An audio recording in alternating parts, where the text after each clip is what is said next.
if I did not say my final message of appreciation.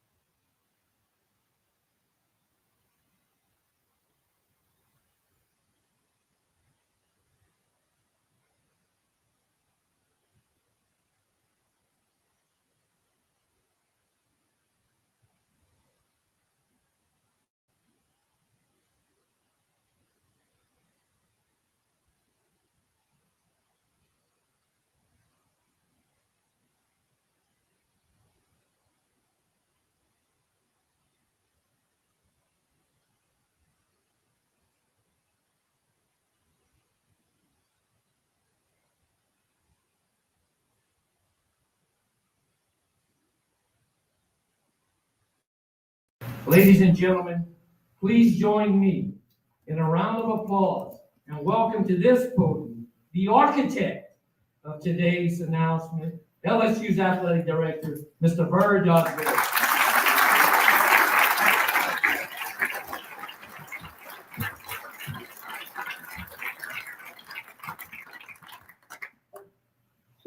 What a great day to be a Tiger. Beautiful day. I want to thank President Roos and our board of supervisors and our governor for their commitment to making sure we got the coach we need. I also want to thank Ms. Julie Carmen and the search committee for the long hours the past couple of weeks making sure we got this done and done the right way for Louisiana. Julie's been my all-star. Is she in the room tonight? She's here. Julie likes to stay in the background. She's very, very important to this process, helping us get Coach Kiffin here. I can honestly tell you, from the moment we determined that a coaching change would be necessary, the first name on everyone's lips was Lane Kiffin.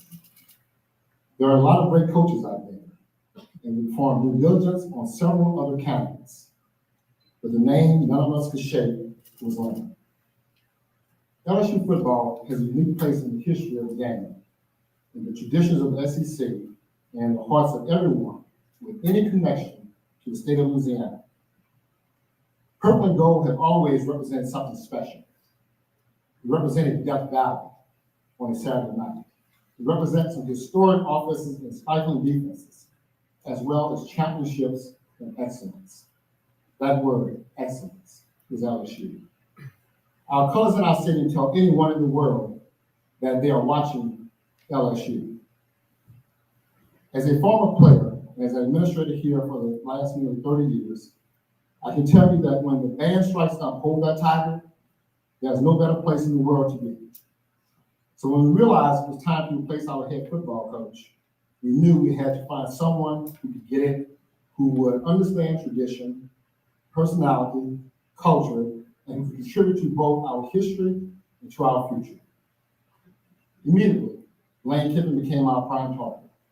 He was not only an offensive innovator, energizer, and winner, he was also a program builder, a brilliant recruiter, and most competitive conference in America, and a big enough personality to operate in a state of big personalities. In a program, in a state that challenges some, we believe Lane wouldn't blank. We believe he could thrive. I'm not going to tell you the road for getting him here didn't have some unique challenges, but I will say those challenges came from the right reasons. Lane was running a championship contending team. He loves his players, and he wanted to do the right thing for his family. I admire all of those reasons and made me want him more. We believe that LSU is the place he may be willing to come. We believe it would be a perfect fit for someone like him. We told Lane that LSU is not just a place to come to win games. He's done that already. We told him LSU is a place to come to contend for national championships year in and year out. We promised him the resources to recruit and develop the best players in the country. We promised him a student body and a fan base that demands success. And we promised him a state and a community that would welcome him and his family, and that was eager to become, with his leadership, legendary. If those sound like big promises, then you don't know how much I love and believe in LSU and in Louisiana. We asked him to believe, too. He showed us he was all in. I can read you his resume, which you probably already know. I can tell you more about his personality, which you're probably familiar with that too. I can tell you he has the presence and energy to make everyone he works with feel a winning attitude. But I know you will find that out soon enough. I can't wait to get down to work with him. Lane, the process to get you here hasn't always been the most predictable, but I believe you will find it to be home. You've been looking for it. Lane, we want to welcome you and your family to LSU, to Baton Rouge, and the state of Louisiana. Go Tigers.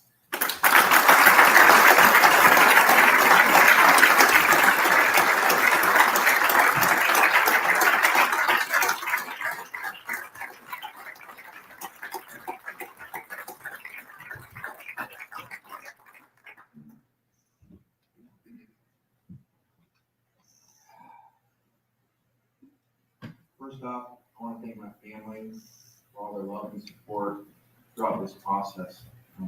Layla, Knox, Andrew, Presley, my children, brother Chris that's here with his family. Thank you for all the support through this process. This is not an easy one. I'd also like to thank President Wade Bruce, Athletic Director Burge Osbury, Board of Supervisors Chair Scott Ballard, Athletic Board Chair John Carmouche, and Julie Cromer.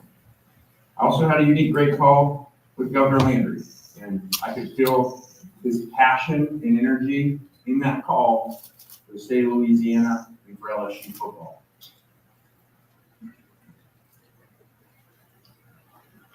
Also, the people that reached out to me through the process, some former great LSU players and very powerful LSU alumni. I'm very honored to be the head coach of LSU. I can sum it up by saying this place is different. And having watched this place for a long time, having been on the other sidelines in this stadium, this place is different. And that's why we're here. There's a lot of work to do with that. But I'm very grateful for the opportunity to lead one of the elite programs in all of sports.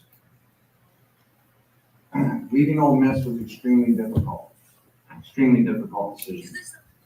And in that, we tried every single thing possible to continue to coach the team through the playoffs and continue to coach the players. In the end, that was their decision, and we totally respect that. And appreciate the time and energy that we tried to figure out a plan to do the best thing at the time for those players. The last 6 years of my life have been the best 6 years of my life. And I owe that to all the players, all the assistant coaches, and the people of Oxford. It was amazing. It will forever be a major part of my story. I'm so grateful for those relationships and all those people that I got to meet. But the opportunity at LSU, as I said before, is just different. Someone very close to me reminded me this week in this decision that LSU is the best job in football. When you take the history, tradition, passion, and the great players in the state of Louisiana, no one can argue that when you're in Tiger Stadium on Saturday night, there is nothing like it. And this place is built for championships with championship expectations. We understand that. But as an elite competitor, that's exactly what you want. And that's why we're here. You know, over the past few weeks, and especially the last few days, trying to figure out this decision. And I really tried to channel my dad. And I thought of when I spoke at his funeral. And when I spoke, it occurred to me as I was writing that speech, I never understood why as a kid we moved so much. And I realized he had moved 17 times. But during that funeral, during that week, when we passed, the amount of people that reached out to me that were either at the funeral, wrote letters, wrote notes to me, found my number, texted me, was amazing. From all the different places that he went, it became apparent to me, and I spoke on that. That happened for a reason. He went to all those different places where he didn't stay one place. He went to all those places so he could connect with all those people, impact all those people, be impacted by all those people at the different places. And so as I thought about that, even with the best 6 years, it became apparent to me what the decision was. My journey has been unique, to say the least. But I believe everything that I've been through has prepared me for this moment at this place right now. I also believe everything happened exactly how it was supposed to happen, when it was supposed to happen. I mean, that'll be clear someday that all of it did. Our program here at LSU will be designed top to bottom to be the #1 destination for elite players in all of America. That's why we're here. Our immediate priority is assembling the best staff in the country and securing top talent. The mission is simple: bring the best players in the country to LSU. And it starts right here in the state of Louisiana. To win big, as you go through this decision and look at different places and all the things involved, to win big, you need everybody pulling in the same direction. And I felt through this process that definitely the leadership here at LSU was all in line and all in place to give us that. I know that we have, with the passion of LSU family and our LSU players, that we have everything to bring championship football back to LSU. It's time for LSU to take its place back as the best program in all of college football. And that's what we're here to do. So thanks for everybody showing up, for believing in me. Let's go to work and go Tigers.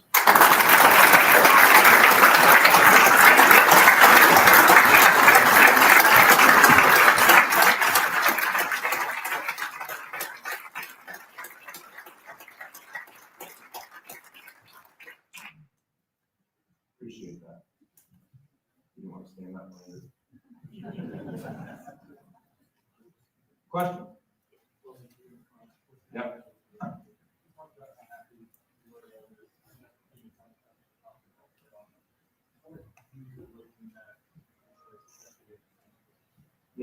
Yeah, great first question. That was, as I referred to, that was excruciating and difficult. And like I said, we tried every possible thing for a long time the other night and into the morning.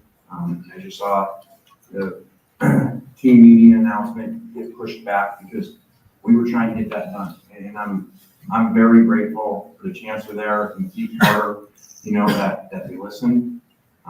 We presented a plan how that could be done and give the players the best chance to win in the playoffs. And at the end of the day, that's their decision. And I respect that. I mean, it's made a good point. That may make sense to everybody outside, why the best thing was to keep us all together for the playoffs. It may make sense to all the national media, why that makes sense to do that. But, like he said, he has to live there. And I totally respect that, and I respect their decision, and so appreciate it. Laying right up the middle here, Michael Powell, BRZ TV in Baton Rouge. Bert talked about your resume. I guess just why do you feel like you've been successful over the last handful of years in this ever-evolving college football landscape? Yeah, I think we've been very successful because we've had great players.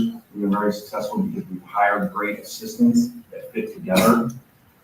I think that college football has changed a lot over the years. And I think that the thing that we do extremely well is, we don't just think outside the box. We create new box.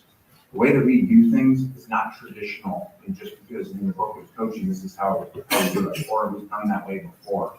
We're always looking for new ideas, trying to figure things out, and that started years ago with the innovative offense and changing the style of offense that we played over the years. Having a unique offense that I don't feel like is anywhere else in America, the system that we have and how it's run. And then with that, from high school and into the portal recruiting and embracing that, embracing the portal and figuring out a way to put the best collection of players together where we were at. And, I think the record shows we did a really good job of that.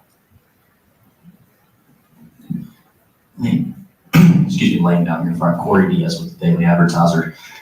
I'm wondering if there are things that you can share with your conversations with your mentors and whomever else you sought out to make this decision. What were some of the things that they shared with you that sort of helped sway you one way or the other? Yeah, I think that you know, it was a really difficult decision. And when you're in those difficult decisions and you're torn, very torn, back and forth, and there's multiple options, you know. There are really, you know, 4 different places, you know, that we had to think about in this. And I just talked to them, and you know, it really was apparent to, I felt like everybody that I talked to outside of the state that I was in, all basically said the same thing. Okay? They all said, and you are going to regret it if you don't take the shot and you don't go to LSU. It's the best job in America, it's the best resources, and to win it. And it's obviously been done here before by a number of people. And, you know, Pete Carroll, really, he told me, you know, that he always told my dad that he'd look out for me. And so when we were talking, really channeling him, you know, knowing him for so long, and he said, this is exactly what you do. And tell your wife, go get it, go for it. And, you know, Coach Saban kind of coached in another place in this conference, so I can't really say exactly what he said, but I'll say I think the world of Coach Saban. I respect him, and so there's a reason right here.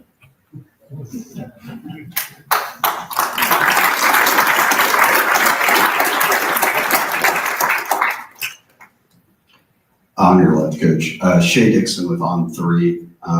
Obviously, you're known as one of the top offensive minds in football, and I think for a long time people have tied that to the Bryles offense.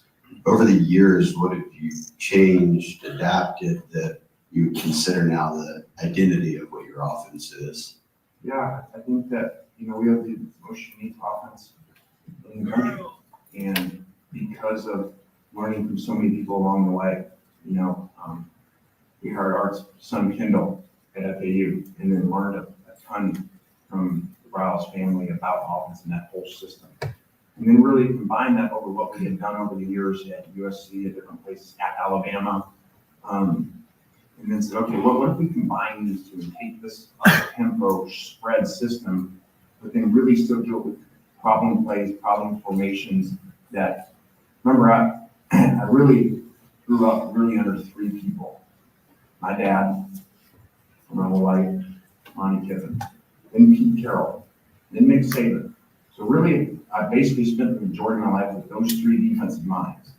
Over time, always listening to them, what gave them problems. As 3 of the best defensive minds to ever coach this game. I mean, how blessed am I that I got to be around those 3 people. And then think about, okay, combine all that they've said and put this thing together.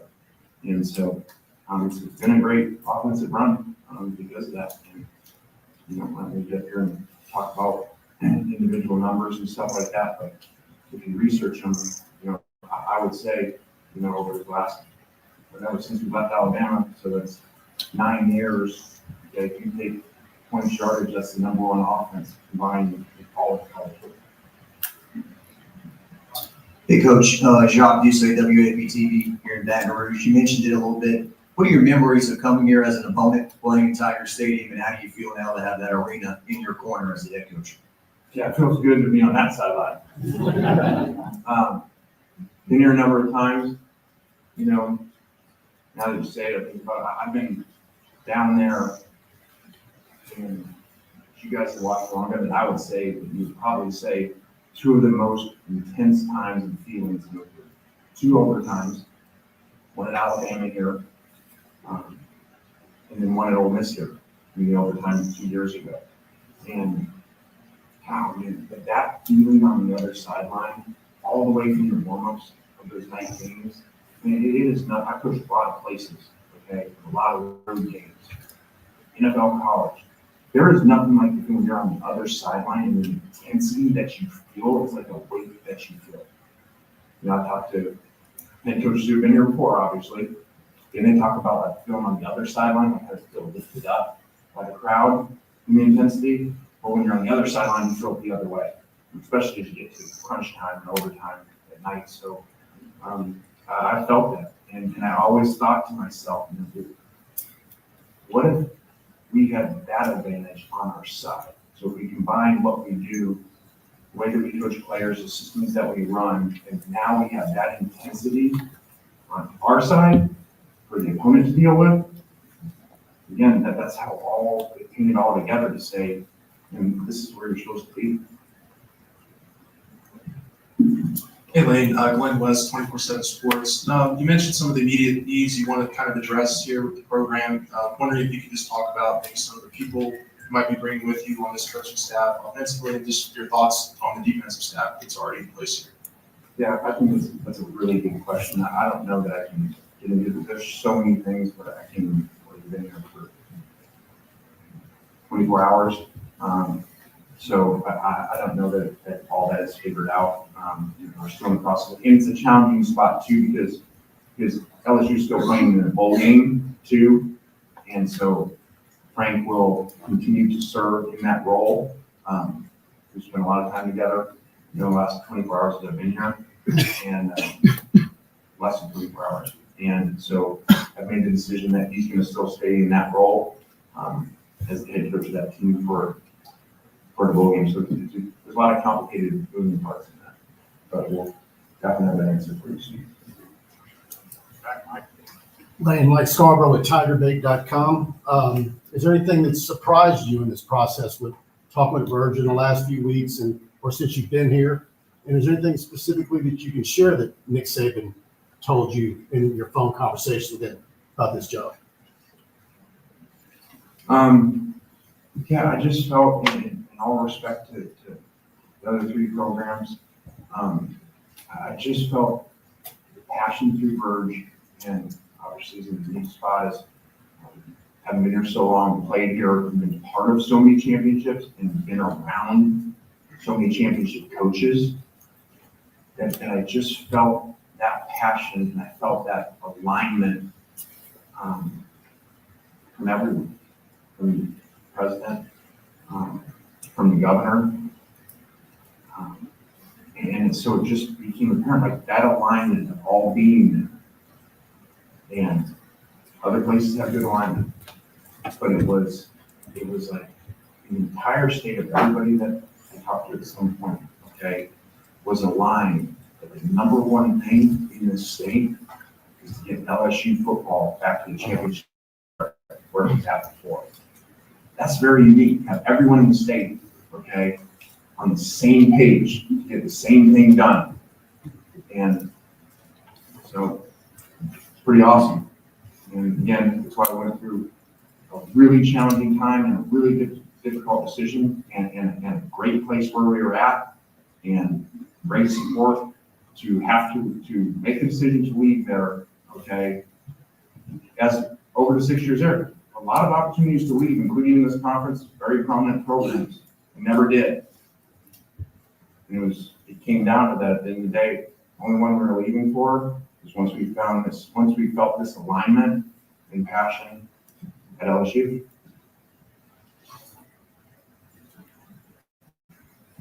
Lane, right down here, Bryce Kuhn with On 3. You've talked, I guess, this season about how important, I guess, reconnecting with your family has been, and I guess the reported trip down to Baton Rouge a couple of weeks ago, how important was it for your family to feel on board with this? And what were some of those conversations like with over the past 24, 48 hours? Yeah, as a football coach, it's awesome in so many ways. But it's very challenging when you make decisions versus probably what I would think most of you guys go through. Meaning, you're at this place that you really love, and your family loves it. You've had this amazing 6 years. And these opportunities come, it's like, okay, are you going to come? And you don't really know anything except for the stadium at the places, because that's really all you've ever been, is in the stadium. And then you, your family, your brother's family, and his 4 kids are all going to move there. So I have to make this decision, okay, but I have none of this information, okay, about what the neighborhoods are like, what the people are like, what the schools are like. I have none of it. So, not ideal, but it came down to, well, I'm not going to go as the head coach of a place to go, because even though most people do that, they spend a weekend somewhere in other professions and go to schools and restaurants and get a feel for it, neighborhoods, and they make decisions. Sometimes, it takes 4 months to relocate and stuff in the real world. And that doesn't happen. You get on a plane and you go. So I just thought it was really important when they offered, to have the family come down without me and get a bill for it. And it was very important because that went a lot into the decision. I don't know that I could have made this. I don't know that I could have made the decision, but certainly could have made it felt good without everybody on board like it was after going to multiple places and coming back and saying, hey, we're all in. We're all in. You go to Baton Rouge, you go to LSU. By the way, Matt Moscona from ESPN Radio in Baton Rouge. Curious, how much did an NIL plan in this new true third-party NIL era factor into your decision? And what can you share with us about the plan LSU laid out for you? Yeah, great question. In that, we talk about the 4 places and making the decision, okay? I said through the process, okay, I'm never gonna make a decision on money. And I'm telling you right now, I don't know what my contract is here. That's not very financially responsible, okay? I'm sure it's really good, okay? I don't know what it is, nor did I know at the other places what the numbers were. Because I said in the beginning, I told Jimmy Sexton, don't tell me the numbers, okay? I wanna make a decision that has nothing to do with money for me. Now, tell me the numbers in the plan for what the money is for the players. Because that's everything in that area to me, okay? Not what I make, what they make to understand how can you build this. And if you're gonna make a change and you're gonna move and all these people are gonna move, and you're gonna do all this and go through all that, which is a very challenging, obviously, last 48 hours, in a lot of ways sucked. It's the only way I can describe it. It sucked for a lot of people. And there was no way to possibly do it, in my opinion, any better than we did from a timing standpoint, because it's a bad scheduling system and how it's set up, and eventually, hopefully, it's like the NFL where you can't do that in the season and don't have to make those decisions. But in that, it was very important and very critical. And Verge and his team had a really, really good plan. And even talked to some donors that are part of that plan here to see exactly how does that work. And there's a great plan here. There's a great plan of how we can come together with what we bring and what players around the country want to play for us and play in our systems, and then have that support to be able to do that so that they want to play for us and they get taken care of financially, which obviously nowadays is the world of college football, and it's very important and critical to them, which it should be. And this was the best setup. So, but that definitely played a factor into this. Because I don't care what your systems are, without good players, they don't work. So, I actually asked today about my contract, not the numbers, I still don't know them. I said, hey, just in case I get asked on it. And he said, basically, all 4 were extremely similar, okay, contracts for me. But in the process of figuring out the non-package, those were not similar. Those were not the same. And that's a big part of it. Jared, in the back. Over here, Jared Paul Joseph, WGNO in New Orleans. How have you felt mentally and emotionally from the opposite having to leave Oxford to Blues to landing here to the Cheers? How's that been for you in those aspects? Yeah, time heals a lot of things.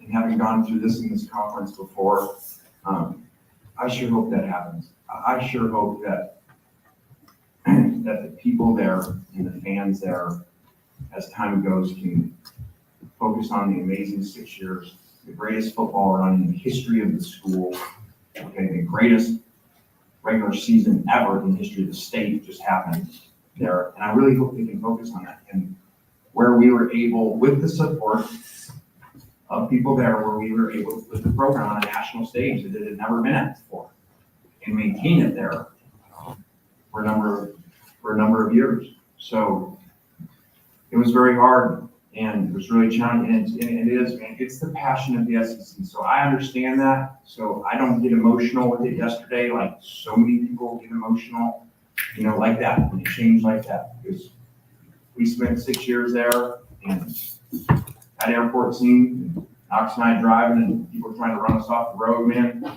And the things they said to us, and then we got here, and we've been here for 6 minutes. And how we love you, coach, you're the best ever. And like, we only been here 6 minutes, we ain't done anything for you yet. But that's the SEC. And I've been around long enough to know that, and it's just the passion of the SEC. And so I'm not upset at those reactions, by fans, by people. And, I think that people get really upset when we leave somewhere because they feel hurt because you're doing a really good job. They ain't going to the airport and driving from all over, okay, to say those things and yell those things, okay, and try to run you off the road if you were doing bad. So, I just look at it as passionate people in the SEC, and it means they really like what we were doing there. And I think because of the way the players played, because of the way the assistant coaches coached, and the performance we put out on the field, okay, is why we ended up in the situation that we're having to decide from all these different places. Right in the front, Ron Higgins, Freeport Post Journal. You talked with Florida and you talked with LSU. What did Virgil Osborne say to you, maybe the first time you talked to him, that you thought, that's exactly what I want to hear? I'm going to leave you alone like coach team. Like when I hear that, we're going to give you everything to win. I'm going to leave you alone because coach team brings championships. So, Verge isn't real long-winded in those meetings as some other people. He gets right to the point. And, I really like that. And so, he sparked my interest from the first time I talked to him. Lane Cookie Romney from The Advocate. With the signing period starting on Wednesday, what's the structure in place to bring in these recruits, still recruit guys, especially have some flips? Like, what's the structure in place now for the recruiting signing day? Yeah, so, when it was asked before about the staff and current roster, all that stuff, the number one focus after arriving here and walking the facility last night, which really was awesome. Sorry to just make sure I don't lose your question. But landing here at that airport and then the leadership showing up and the whole board being there, what was, you could feel it right there. So as you probably forget, it was a really, really hard decision. And I was really torn. I went back and forth, didn't sleep very much, trying to figure it out. Time to do that, and it was really hard. And I'm human. You don't like, even though you understand it's the passion. You're with your son and you're driving, and you got to call a cop that so they'll help you. Because you personally know you're leaving the state, and you got to call them because you're driving with your son, and you got to turn around. And people are like screaming at you, kind of running off the road. I don't know what they're going to do. And so that affects you in that airport scene and all the things being said. I understand it. It's the passion, but they're saying that about you, that you thought you did a really good job for 6 years for them. That affects you. Even on the plane down there, I'm kind of like, we made this decision, but God, I really, I'm telling you, I landed last night. I can't remember when it was. Okay, landed about 24 hours ago. When I got that plane, and I saw the board there, and I saw the leadership, and I felt the power of this place. And then we get in the car, and as we're driving out, we notice the fans, like just all of them out there at the airport, and their excitement and their passion. And then the cars drive by as we're going to the office, and we go by Tiger Stadium. It's lit up. And you're like, I absolutely made the right decision. And it all went away.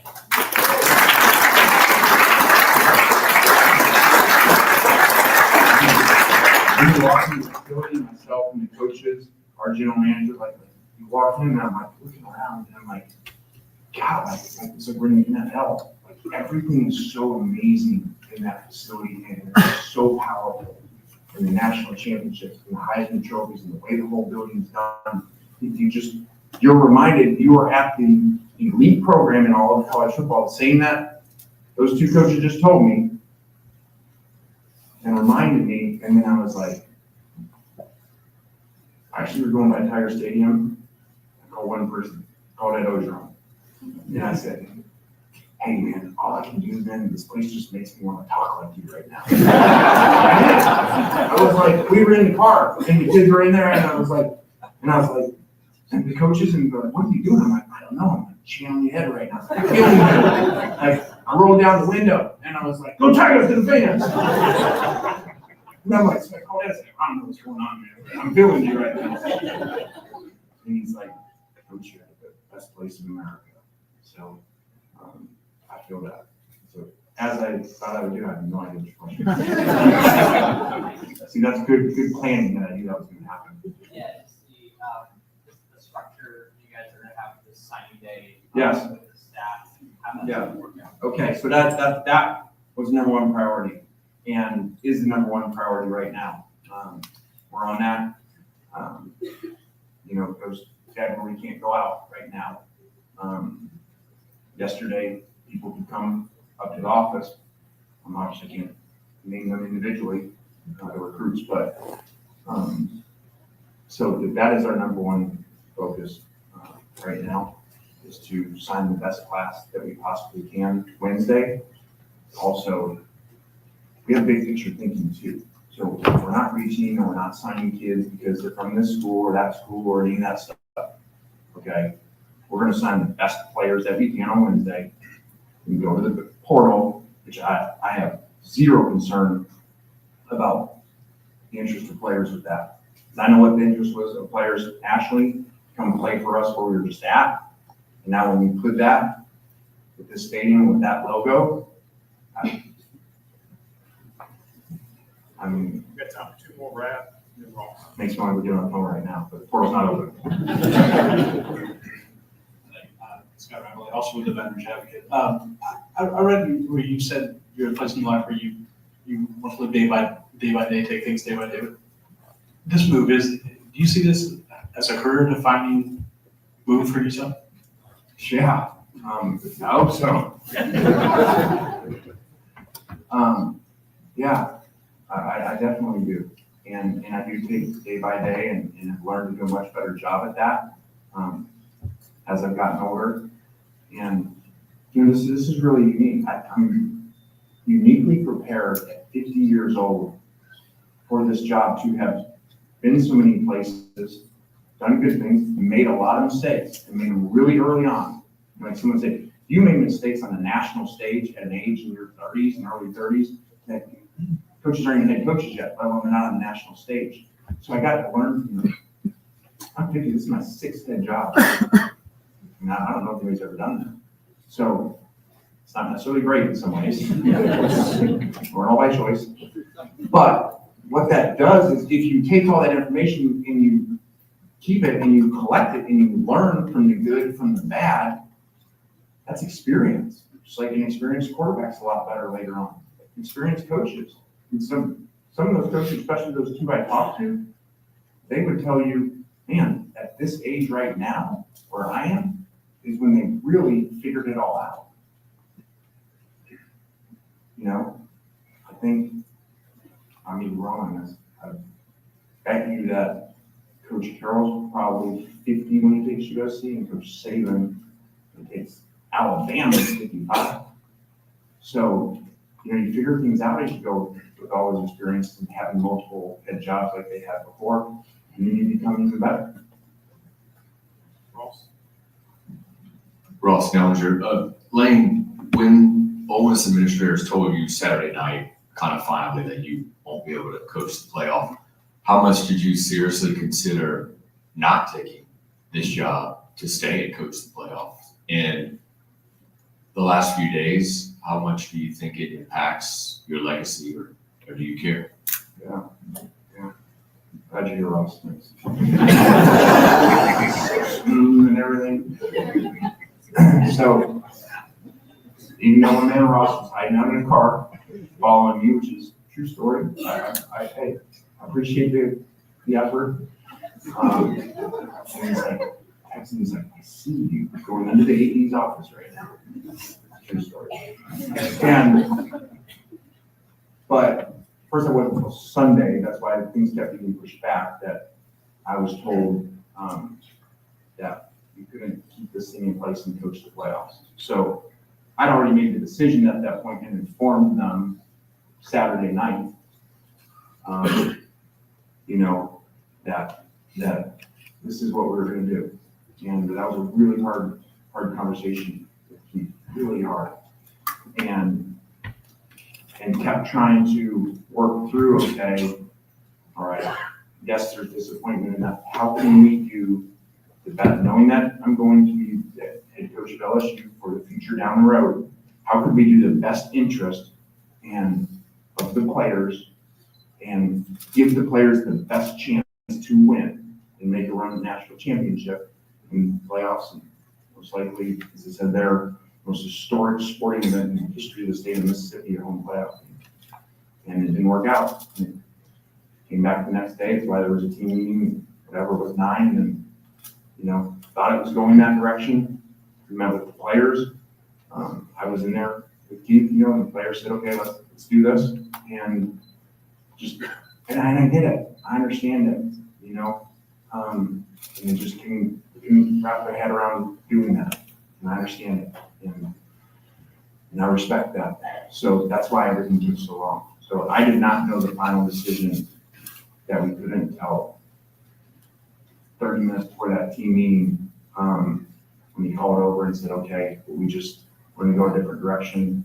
Can't wrap our heads around this. And, unfortunately, which again, I respect. And they said, you're not gonna be able to talk to the team and tell the team, that you're leaving. So I hate that. I hate that I didn't get to explain to the players why, but I also totally respect and understand the decisions they felt they had to make, for the program. We'll go ahead and do the photo now. Thanks, guys. Appreciate everybody coming.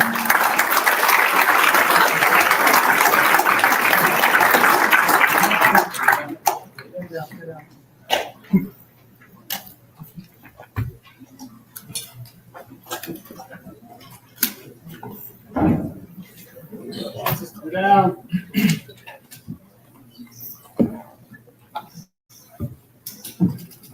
Mike.